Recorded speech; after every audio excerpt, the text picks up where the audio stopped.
अथ श्री गणपति अथर्वशीर्षम् वक्रतुंड महाकाय सूर्यकोटि समप्रभ निर्विघ्नं कुरु मे देव सर्वकार्येषु सर्वदा।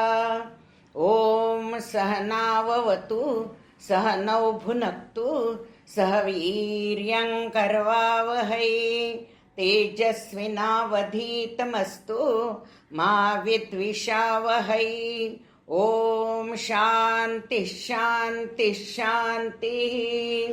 ओम नमस्ते गणपतये त्वमेव प्रत्यक्षं तत्त्वमसि त्वमेव केवलं कर्तासि त्वमेव केवलं धर्तासि त्वमेव केवलं हर्तासि त्वमेव सर्वं खल्विदं ब्रह्मासि त्वं साक्षादात्मासि नित्यं हृतं वच्मि सत्यं वच्मि अवत्वं माम् अववक्तारम् अवश्रोतारम् अवदातारम् अवधातारम् अवानोचानमवशिष्यम् अवपश्चात्तात् अवपुरस्तात् अवोत्तरात्तात् अवदक्षिणात्तात् अवचोर्ध्वात्तात् अवाधरात्तात् सर्वतो मां पाहि पाहि समन्तात्।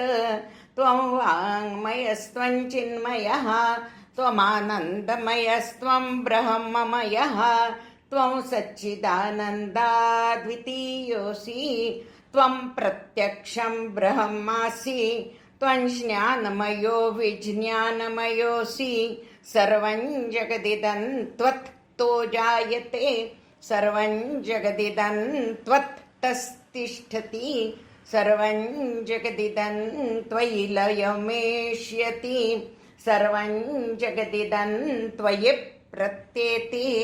त्वं भूमिरापो नलो नीलो नभः त्वं चत्वारि वाक्पदानि त्वं गुणत्रयातीतः त्वं देहत्रयातीतः त्वं कालत्रयातीतः त्वं मूलाधारस्थितोऽसि नित्यं त्वं शक्तित्रयात्मकः त्वां योगिनो ध्यायन्ति नित्यं। त्वं ब्रह्मा त्वं विष्णुस्त्वं रुद्रस्त्वमिन्द्रस्त्वम् अग्निस्त्वं वायुस्त्वं सूर्यस्त्वं चन्द्रमास्त्वं ब्रह्म भूर्भुवस्वरो।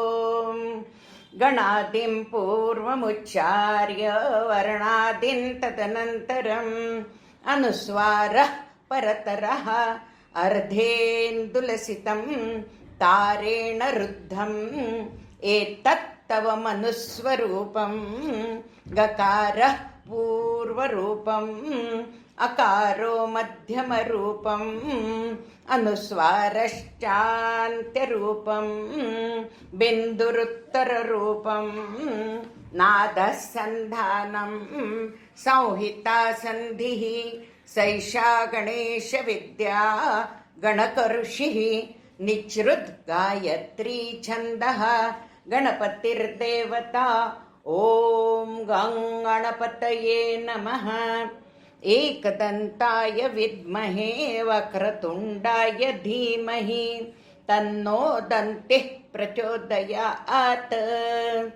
एकदन्तं चतुर्हस्तं पाशमङ्कुशधारिणं रदं च वरदं हस्तैर्बिभ्राणं मूषकध्वजं रक्तल्लम्बोदरं शूर्पकर्णकं रक्तवाससं रक्तगन्धानुलिप्ताङ्गं रक्तपुष्पैः सुपूजितं भक्तानुकम्पिनं देवं जगत्कारणमच्युतम् आविर्भूतं च सृष्ट्यादौ प्रकृतेः पुरुषात् परम् एवं ध्यायति यो नित्यं स योगी योगिनावरः।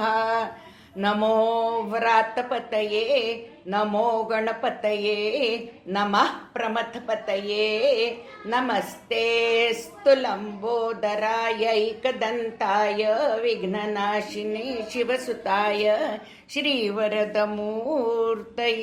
नमः.